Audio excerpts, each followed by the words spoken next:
మీరు కొత్తగా business start చేయాలనుకుంటున్నారా? మార్చ్ 16, 17 హైటెక్స్ లో ఫ్రాన్సెస్ ఇండియా బిగ్గెస్ట్ ఫ్రో ఎక్స్పో. నమస్తే, వెల్కమ్ టు సుమన్ టీవీ. నేను విష్ణు. ప్రస్తుతంతో పాటు amphi registered mutual fund distributor wealthy Chakradhar గారు ఉన్నారు. వారితో మాట్లాడదాం. సార్ నమస్తే. సార్ చక్రధర్ గారు. నమస్కారం అండి. సార్ చక్రధర్ గారు, మనం ప్రీవియస్గా చేసిన వీడియోస్ ఏవైతే ఉన్నాయో, సో వాటిల్లో అంటే ఆ వీడియోస్ కింద చాలామంది రకరకాల కామెంట్స్ ఇవ్వడం జరిగింది. అంటే వాళ్ళ అభిప్రాయాలను చాలామంది వ్యక్తం చేశారు. సో అయితే మోస్ట్ ఆఫ్ ద కామెంట్స్లో అందరూ అడిగిన టాపిక్ ఏంటంటే ఏఐఎఫ్ అంటే ఆల్టర్నేటివ్ ఇన్వెస్ట్మెంట్ ఫండ్ అనే ఒక టాపిక్ గురించి చాలామంది ప్రస్తావించారు. ఏంటి అసలు ఏఐఎఫ్ అంటే? నాకు కూడా చాలా పర్సనల్ కాల్స్ కూడా వచ్చాయండి దీని గురించి. మనం అనుకున్నాం గత ఎపిసోడ్లో, నాకు మ్యూచువల్ ఫండ్స్ అంటే ఒక ఆల్టో కార్ అని, అలాగే మనకి ఏదైతే పిఎంఎస్ ఉందో షిఫ్ట్ డిజైర్ లాంటి కార్ అని, ఏఐఎఫ్ అంటే ఆల్టర్నేట్ ఇన్వెస్ట్మెంట్ ఫండ్ ఏదైతే ఉందో అది ఎట్రిగా లాంటిది హై ఎండ్ కార్ అనుకున్నాం. సో ఇందులో ఏంటంటే అలాగే ఏఐఎఫ్ అనేది ఏంటంటే చాలా మంచి one of the best product అండి. మన ఏఎంసీస్ కానీ లేదా కొన్ని ఫైనాన్షియల్ సర్వీసెస్ ఇచ్చేవాళ్ళు కానీ మన సెబీ దగ్గర రిజిస్టర్ అయిన వాళ్ళు దీన్ని ఆఫర్ చేస్తున్నారు. అయితే ఈ ఏఐఎఫ్లో మినిమం టికెట్స్ వచ్చి 1 crore ఇన్వెస్ట్మెంట్ చేయాలండి. ఇప్పుడైతే మరి ఎందుకు మ్యూచువల్ ఫండ్స్లో చేయొచ్చు కదా, పిఎంఎస్లో చేయొచ్చు కదా, ఈ ఏఐఎఫ్లో ఉన్న అడిషనల్ అడ్వాంటేజ్ ఏంటి అనేది చాలామంది క్వశ్చన్. అయితే ఈ ఏఐఎఫ్లో ఏంటంటే కేటగిరీస్ ఉన్నాయి. కేటగిరీ 1, 2 and 3 అని అంటారు. అది జనరల్గా అందరూ చేసేది ఏంటంటే కేటగిరీ 3లో చేస్తారండి. సో ఈ కేటగిరీ 3 అనేది ఏంటంటే స్పెసిఫిక్గా ఒక హెచ్ఎన్ఎస్ కోసం లేదా ఎవరైతే ఒక లాంగ్ టర్మ్ ఇన్వెస్ట్మెంట్స్గా ఉందాం అనుకుంటున్నారో వాళ్ళ కోసం డిజైన్ చేశారు. అయితే ఈ కేటగిరీ 3లో ఏఐఎఫ్లో ఏంటంటే ఒక అడిషనల్ బెనిఫిట్, జనరల్గా చూడండి మనం మ్యూచువల్ ఫండ్స్లో కావచ్చు లేదా పిఎంఎస్లో కావచ్చు, వాళ్ళు ఇన్వెస్ట్మెంట్ చేసే స్టాక్స్ ఎలా ఉంటాయంటే కంపల్సరీ లిస్ట్ అయిన స్టాక్స్లో ఇన్వెస్ట్మెంట్ చేయాలి. As per SEBI guide lines ఏంటంటే ఏదైతే మార్కెట్లో లిస్ట్ అవుతున్నాయో, ట్రేడింగ్లో ఉన్నాయో అలాంటి స్టాక్స్లోనే ఈ మ్యూచువల్ ఫండ్స్ కానీ అలాగే ఈ పిఎంఎస్ కానీ ఇన్వెస్ట్మెంట్ చేయాలి. అయితే ఏఎఫ్కి ఒక అడిషనల్ బెనిఫిట్ ఏంటంటే అప్ టు 20% దాకా కూడా, అంటే వచ్చిన 1 crore ఒక 20 lakhs దాకా కూడా వాళ్ళు అన్లిస్టెడ్ స్టాక్స్లో ఇన్వెస్ట్మెంట్ చేయొచ్చు. Unlisted stocks. ఓకే. ఇప్పుడు చూడండి, ఇప్పుడు నేషనల్ స్టాక్ ఎక్స్చేంజ్ ఉంది. నేషనల్ స్టాక్ ఎక్స్చేంజ్ నడుస్తుంది ట్రేడింగ్, కానీ లిస్ట్ అవ్వాలి అది ఇంకా. సో మరి ఎంత మంచి బ్రాండ్ నేషనల్ స్టాక్ ఎక్స్చేంజ్ అంటే. అలాగే రెలిగేర్ కావచ్చు, అలాగే మీకు చూస్తే ఈ టాటా టెక్నాలజీస్ అని ఒక మంచి టాటా వాళ్ళదే కంపెనీ ఉంది టెక్నాలజీస్, అది కూడా అన్లిస్టెడ్లోనే ఉంది. అలాగే హెచ్డిఎఫ్సి సెక్యూరిటీస్ కావచ్చు, అలాగే కేర్ హెల్త్ ఇన్సూరెన్స్ కావచ్చు, ఇవన్నీ మంచి మంచి బ్రాండ్స్ స్టిల్ అవి అన్లిస్టెడ్ స్టాక్స్లోనే అవైలబిలిటీలో ఉన్నాయి. సో వీళ్ళు ఏంటంటే ఒక 20 lakhs దాకా 15 lakhs దాకా కూడా అలా అన్లిస్టెడ్ స్టాక్స్లో కొనడానికి పర్మిషన్ ఉంది. అయితే చూడండి, చాలామంది ఒక లాంగ్ టర్మ్ అని చెప్తాము. అలాగే ఒక మంచి హెచ్ఎన్ఐస్ కనుక ఎవరైనా ఒక మంచి సాఫ్ట్వేర్ కంపెనీలో ఒక సీఈఓ కావచ్చు లేదా ఒక డైరెక్టర్ కావచ్చు, ఎవరైనా మంచి ప్రొఫెషన్లో ఉన్న వాళ్ళకి మినిమం 10 lakhs per month అయితే ఎక్స్పెన్సెస్ అవుతుంది. సో మనం ఏం చెప్తామంటే మీకు ఒక ఈవెన్ ఆఫ్టర్ రిటైర్మెంట్ కూడా మీకు ఒక దీర్ఘకాలికంగా ఒక మంచి వెల్త్ క్రియేట్ అవ్వాలి అంటే మనం ఎస్ఐపి వేయండి అని చెప్తాం. సో అలా మ్యూచువల్ ఫండ్స్లో నెలలా 50,000 ఎస్ఐపి వేసిన వాళ్ళు ఒక 20 years వేస్తే దగ్గర 4 crores వస్తుంది. సో రిటైర్మెంట్ కార్పస్ 4 crores కావాలి ఒక 20 years అంటే మనం ఎవ్రీ మంత్ 50,000 ఎస్ఐపి వేయండి, మీకు 20 yearsలోనే మీకు 4 crores వస్తుంది చెప్తాం. అలాగే పిఎంఎస్ వాళ్ళకి ఏం చెప్తామంటే మీరు ఒక్కసారి 50 lakhs ఇన్వెస్ట్మెంట్ చేసి వదిలేస్తే ఆ 50 lakhs మీకు 4 crores అవుతుందని చెప్తాం. సో 15 yearsకి. సో ఇప్పుడు ఇట్లా చెప్పినప్పుడు ఏమవుతుందంటే ట్యాక్సేషన్ అంటారు. మోస్ట్ ఆఫ్ ద క్వశ్చన్ ఏంటంటే ట్యాక్స్ పడుతుంది కదా.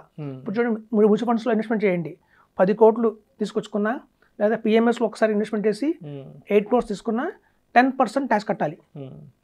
అంటే మన వెల్త్ క్రియేషన్ 4 crores అయిందంటే అందులో 40 lakhs మనం ట్యాక్స్ కట్టాలి, 5 crores అయితే 50 lakhs మనం ట్యాక్స్ కట్టాలి. మనకి అడిషనల్ బెనిఫిట్ ఏమవుతుందంటే ఏఎఫ్లో ట్యాక్స్ కట్టక్కర్లేదు, నిల్ ట్యాక్స్. అంటే మీరు అక్కడ ట్యాక్స్ మన పైన కట్టేస్తే మన చేతికి వస్తాయి. వచ్చిన తర్వాత కూడా రిటర్న్స్ మనకి ఈక్వల్గానే ఉంటాయి, మనకి మ్యూచువల్ ఫండ్స్తో సమానంగాను పిఎంఎస్ సమానంగా ఉంటాయి. రిటర్న్స్ ఇంపాక్ట్ దాని మీద పడదు. కాకపోతే ఒక మనిషి చేతిలోకి వచ్చేసరికల్లా, ఒక ఇండివిజువల్ చేతిలోకి వచ్చేసరికల్లా అది ట్యాక్స్ ఫ్రీ అయిపోతుంది. సో చూడండి, 10 crores వెల్త్ బిల్డ్ చేసుకున్నా మనం 1 rupee ట్యాక్స్ కట్టక్కర్లేదు. సో కోట్లు సంపాదించండి, నిల్ ట్యాక్స్ వేసుకోండి అంటే AF is the best investment option చెప్తాం. సో ఇక్కడ ఈ ఏఎఫ్ కూడా చూడండి, చాలా మంది మంచి అడ్వైజర్స్ ఉన్నారు, ఫండ్ మేనేజర్స్ ఉన్నారు. ఎవరైతే ఇప్పుడు చూడండి మనకి హెచ్డిఎఫ్సి వాళ్ళది కావచ్చు, మన కోటక్ ఏఎఫ్ కావచ్చు, ఐసిఐసిఐ ఏఎఫ్స్ కావచ్చు, అలాగే నిప్పాన్ ఇండియా ఏఎఫ్ కావచ్చు, ఇలాంటివి కూడా చాలా బాగా పర్ఫార్మ్ చేస్తున్నాయి. అలాగే ఈక్విటాస్ అని కొన్ని కంపెనీస్ ఉన్నాయి. అలాగే మీకు చూస్తే అబాకస్ అని కంపెనీ ఉంది, మన సునీల్ జింగానే చేస్తారు. ఒకప్పుడు నిప్పాన్ ఇండియాలో ఈయన ప్రైమ్ మంచి కీ ప్లే చేశారు, ఆయన కంపెనీ ఉంది ఓన్గా. సో అట్లా అటుల్ సూరి గారి ఉంది. సో ఇట్లాంటి ప్రైమ్ లెజెండ్స్ అందరూ కూడా ఇలాంటి ఏఎఫ్ అని రన్ చేస్తున్నారు. సో అందులో ఉన్న మెయిన్ అడ్వాంటేజ్ ఏంటంటే ఫస్ట్ 20% దాకా వాళ్ళకి ఒక అడ్వాంటేజ్ అయితే అవకాశం అయితే ఉంది. అన్లిస్టెడ్ స్టాక్స్ కొనడానికి నెంబర్ 1 పాయింట్. తర్వాత మన కార్పస్ ఎంత బిల్డ్ అయినా సరే, అవి 5 crores 10 crores 15 crores ఎంతైనా సరే ట్యాక్స్ కట్టక్కర్లేదు, అదొక బెస్ట్ ఆప్షన్ ఉంది. అయితే ఏఎఫ్లో కూడా 2 రకాలు ఉంటాయండి. ఓపెన్ ఎండెడ్ స్కీమ్స్ ఉంటాయి, క్లోజ్ ఎండెడ్ స్కీమ్స్ ఉంటాయి. ఓపెన్ ఎండెడ్ ఏంటంటే మనకు 3 years కొంచెం వెయిట్ చేస్తే ఎగ్జిట్ లోడ్ పడదండి. క్లోజ్ ఎండెడ్ స్కీమ్స్ ఎలా ఉంటాయంటే 1 Series 1, Series 2, Series 3 అలా వస్తాయి. ప్రతి ఒక్క సిరీస్ 5 years ఉంటాయి లాకిన్, అంటే మనం బయట తీయడానికి లేదు. అందులో ఒకసారి పెట్టామా 5 years వెయిట్ చేయాల్సిందే. సో అట్లా క్లోజ్ ఎండెడ్ స్కీమ్స్ ఆప్షన్స్లో వస్తున్నాయి, ఇట్లా మనకి రెగ్యులర్గా ఓపెన్ ఎండెడ్ స్కీమ్స్ ఆప్షన్స్లో కూడా వస్తున్నాయి. సో ఉన్న అన్నింటిలోనూ బెస్ట్ ఏఎఫ్ తీసుకొని ఒక అడ్వైజర్ సంప్రదించి కనుక చేస్తే మంచి రిటర్న్స్ అయితే వస్తాయండి. వచ్చిన ప్రతి రిటర్న్ కూడా ట్యాక్స్ ఫ్రీ కాబట్టి చాలా మంది అడుగుతుంటారు, మాకు ట్యాక్స్ పడుతుంది అండి అంటారు. సో ఒక హెచ్ఎన్ఎస్ కాబట్టి వాళ్ళకి ఆల్రెడీ చాలా అదర్ సోర్స్ ఆఫ్ ఇన్కమ్ ఉంటుంది కాబట్టి వీటిని అవాయిడ్ చేయాలి అంటే మాత్రం ట్యాక్స్ని మనం ఏఎఫ్ ఈజ్ బెస్ట్ ఇన్వెస్ట్మెంట్ చెప్తున్నాం. సో అయితే ఆల్రెడీ ఇప్పుడు అందరూ మనం ఫైనాన్షియల్ ఇయర్ ఎండింగ్లో ఉన్నాం కాబట్టి సో ఎవరైనా ట్యాక్స్ ఎగ్జంప్షన్స్ కోసం చూసే వాళ్ళకి అలాంటి వాళ్ళకి ఇది మంచి ఇన్స్ట్రుమెంట్ అవుతుంది అంటారు. ట్యాక్స్ ఎగ్జంప్షన్ కాదండి, వచ్చిన రిటర్న్ ఏదైతే ఉంటుందో అంటే ప్రాఫిట్స్ ఏవైతే ఉంటాయో ప్రాఫిట్స్ ట్యాక్స్ ఫ్రీ. ఇప్పుడు అదనంగా మనం ఇప్పుడు మ్యూచువల్ ఫండ్స్ మీద వచ్చే ట్యాక్స్ కావచ్చు, ప్రాఫిట్స్ కావచ్చు, పిఎంఎస్ వచ్చే ప్రాఫిట్స్ కావచ్చు, అవన్నీ మన ఇన్కమ్ లో యాడ్ చేసి వాటిని ట్యాక్స్ కట్టాలి. సో ఇవన్నీ ట్యాక్స్ ఫ్రీ అమౌంట్ అయితే మనకి అడిషనల్ ట్యాక్స్ పడదు. అడిషనల్ గా వచ్చే ప్రాఫిట్స్ ఏదైతే ఉంటాయో అవి మనకి బర్డెన్ కాకుండా ఉంటాయి. కాబట్టి ఏఎఫ్ ఇస్ బెస్ట్ ఇన్వెస్ట్మెంట్ చెప్పచ్చు. Right sir. చక్రధర్ గారు, ఇప్పుడు ఏఎఫ్లో ఇన్వెస్ట్ చేయాలి అంటే ఫర్ ఎగ్జాంపుల్ అంటే ఒకేసారి 1 కోటి రూపాయలు ఇన్వెస్ట్ చేయాలంటే మనం 1 కోటి రూపాయలని సింగిల్ అటెంప్ట్లో ఒకేసారి ఇన్వెస్ట్ చేయొచ్చు అంటారా, లేదంటే ఏదైనా మనం దాన్ని ఒక అంటే ఇన్స్టాల్మెంట్ బేస్లో ఇన్వెస్ట్ చేసుకోవచ్చు అంటారా? యాక్చువల్గా నా క్లయింట్స్ చాలా మంది ఉన్నారండి చేసిన వాళ్ళు ఏఎఫ్లో 2021 నుంచి కావచ్చు. అయితే కొన్ని కంపెనీస్ ఎలా ఆప్షన్స్ ఇస్తున్నాయంటే ముందు 30 lakhs కట్టమంటున్నారు. 30 lakhs కట్టండి ముందు, తర్వాత 10 lakhs చొప్పున ఎవ్రీ మంత్ ఒక 7 monthsలో దాన్ని కంప్లీట్ చేయొచ్చు, ఒక ఎస్ఐపి మోడ్లో చేయొచ్చు. అదొక ఆప్షన్ ఇస్తున్నారు.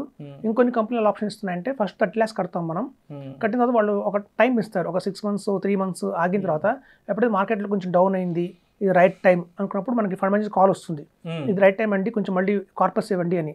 అప్పుడు మళ్ళీ ఒక 40 lakhs అలా అడుగుతారు వాళ్ళు. అప్పుడు ఏంటంటే మనకు టైం కూడా ఇస్తారు, సో టైం లోపల మాకు బ్యాలెన్స్ 40 lakhs ఇవ్వండి అని చెప్పి. సో అట్లా మనం 40 lakhs ఆ టైంలో ఇవ్వచ్చు. మళ్ళీ ఒక 3-4 months అయిన తర్వాత లేదా 6 months అయిన తర్వాత మళ్ళీ కాల్ చేసి బ్యాలెన్స్ ఇంకా 30 lakhs కూడా వాళ్ళు కాల్ చేసి అడుగుతారు, ఇలాంటి టైం కల్లా మాకు బ్యాలెన్స్ 30 lakhs ఇవ్వండి అని చెప్పి. సో మనం ఆ టైం కల్లా 30 lakhs అరేంజ్ చేస్తే అలా 1 crore అలా 3-4 installmentsలో కూడా కొన్ని కంపెనీలు యాక్సెప్ట్ చేస్తున్నాయి. అయితే చాలా క్వశ్చన్ వస్తుంది, ఒక డౌట్ వస్తుంది ఏంటంటే సపోజ్ నేను ఫస్ట్ 30 lakhs ఇస్తాను, తర్వాత 40 lakhs ఇస్తాను, తర్వాత మళ్ళీ అడుగుతారు ఇంకో 30 lakhs ఇవ్వండి, అంటే నాకు డబ్బులు లేవు, పెట్టిన 70 lakhs మరి నా పరిస్థితి ఏంటి అంటారు. సో అట్లాంటి టైంలో ఏంటంటే ఆ 70 lakhs అక్కడ హోల్డ్ అయిపోతాయండి వాళ్ళ దగ్గర. 5 years తర్వాత ఆ 70 lakhsకి ఎంత రిటర్న్ వస్తుందో అంత రిటర్న్ మనకి ఇవ్వడం జరుగుతుంది.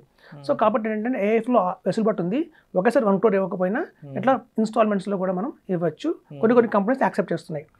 అయితే ఇప్పుడు చూడండి, ఆల్ ఇండియాలో టాప్ కంపెనీ ఈక్విటాస్ కంపెనీ ఉంటుంది, ఇక్కడ అది ఇండియాలో top number 1 company. So SEBI చెప్పిందంటే మినిమం ఇన్వెస్ట్మెంట్ ఏఎఫ్లో 1 crore చేయాలి అని. సో అట్లాంటి టాప్ కంపెనీస్ ఏం చేస్తాయంటే మినిమం టికెట్ చేసే 3 crores పెట్టాయి, 3 crores. దాన్ని బట్టి మనం అర్థం చేసుకుంటాం డిమాండ్ ఉంది మార్కెట్లో. సో దగ్గర 50,000 కోట్లు మార్కెట్లో ఏఎఫ్ కానీ పిఎంఎస్ కానీ జరుగుతుందండి. సో ఇది చాలా మంచి ఇన్వెస్ట్మెంట్ ఆప్షన్స్, చాలా మంది తెలియట్లేదు. అడ్వాంటేజ్ ఏంటంటే సపోజ్ ఎవరన్నా 1 crore పెట్టారు, ఒక 15 years దాన్ని అలా హోల్డ్ చేశారంటే కనుక వాళ్ళ దగ్గర 8 crores దాకా వాల్యూ వస్తుంది. సో ఆ 8 crores వెల్త్ క్రియేట్ అయిన తర్వాత దాని మీద మనం సింగిల్ పైసా ట్యాక్స్ కట్టక్కలేదు కాబట్టి ఇది ఒక మంచి ఆప్షన్ చెప్పొచ్చు. చాలా మంది చూడండి 1 crore ఉండగానే ఏమనుకుంటారంటే ఒక ల్యాండ్ కొందాము, ఒక అపార్ట్మెంట్ కొందాము, దాన్ని రెంట్కి ఇవ్వచ్చు కదా, రెంటల్ ఇన్కమ్ వస్తుంది కదా, ఇట్లా థింక్ చేస్తుంటారు. సో మనం చెప్పేది ఏంటంటే ఇట్లాంటి ఆల్టర్నేట్స్ ఏవైతే ఉంటాయో, ల్యాండ్ కావచ్చు, ఇప్పుడు చాలా మంది ఫార్మింగ్ అని చెప్పి అవుట్స్కట్స్లో కొంత ఫార్మ్ ల్యాండ్ కొంటున్నారు, వీకెండ్ ఫార్మింగ్ అని చెప్పి. సో ఇట్లాంటి వాటికంటే కూడా ఇది మీకు ఏంటంటే ఫ్లెక్సిబిలిటీగా ఉంటుంది, మనం ఎప్పుడైనా విత్డ్రా చేయొచ్చు. ఎమర్జెన్సీలో కావాలి అంటే ఆఫ్టర్ 1 crore పెట్టిన తర్వాత అది కొంచెం ఒక 3 years 2 years తర్వాత కొంచెం గ్రో అయింది బాగా, ఎమర్జెన్సీ వస్తే పార్షియల్ విత్డ్రా చేసుకోవచ్చు, టాప్అప్ కూడా చేసుకోవచ్చు. ఇట్లాంటి ఆప్షన్స్ అన్నీ ఉన్నాయి. మనం ఏం చెప్తామంటే ఒక 3 crores 4 crores అవ్వగానే కొంత అమౌంట్ తీసేసి అందులోంచి 1 crore ఎలాగో ట్యాక్స్ కట్టక్కలేదు, ట్యాక్స్ ఫ్రీయే కాబట్టి ఇంకో ఏఎఫ్ ఏదైనా బాగుంది అంటే కనుక అందులో మనం ఇన్వెస్ట్మెంట్ చేద్దామంటాం. ఇప్పుడు చూడండి, పిఎంఎస్ కావచ్చు, ఏఎఫ్ కావచ్చు, వీటికి డైరెక్ట్ రెగ్యులర్ లేదు. మన మ్యూచువల్ ఫండ్స్లో ఉంది డైరెక్ట్ ప్లాన్స్ అని, రెగ్యులర్ ప్లాన్స్ అని, అట్లా మనకి పిఎంఎస్కి ఏఎఫ్కి లేదు, కంపల్సరీ త్రూ అడ్వైజరీ వెళ్ళాలి. కాబట్టి ఏంటంటే మన ద్వారా వెళ్తే ఏంటంటే ఆల్రెడీ మనం చూసాం కాబట్టి, ఆల్రెడీ మన కస్టమర్స్ మోతిలాల్లో ఏఎఫ్లో చేస్తున్నారు, ఐసిఐసిలో ఏఎఫ్లో చేస్తున్నారు, అలాగే మనకి నిప్పాన్లో ఏఎఫ్ చేస్తున్నారు, మనకు ఐడియా ఉంది. ఓకే, ఎవరి పర్ఫార్మెన్స్ అలా ఉంది ఏంటి మనకు ఐడియా వస్తుంది. కాబట్టి మనం ఒకవేళ మన దగ్గర అప్రోచ్ అయితే కనుక మనం ఒక కంపెనీలో ఇన్వెస్ట్మెంట్ చేయించిన తర్వాత వాళ్ళని చూడవచ్చు, వీళ్ళ బెంచ్ మార్క్ ఎలా ఉంది, మిగతా కంపేర్ చేస్తే అన్ని కంపెనీస్ ఏఎఫ్స్తో వీళ్ళు బాగానే ఉన్నారా, తక్కువలో ఉన్నారా, మనం మారుద్దామా, అందులోనే కంటిన్యూ చేద్దామా, ఇట్లాంటివన్నీ మనం ఎవ్రీ ఇయర్ రివ్యూ చేస్తాం. కాబట్టి మనకు సంప్రదించి ఇన్వెస్ట్ చేస్తే మనకు చాలా మంచిదని చెప్తున్నాను. Right. Thank you so much Chakradhar గారు. థ్యాంక్స్ అండి. సుమన్ టీవీలో మీ పర్సనల్ అండ్ బిజినెస్ ప్రమోషన్స్ కోసం కింది నెంబర్కి కాంటాక్ట్ చేయండి.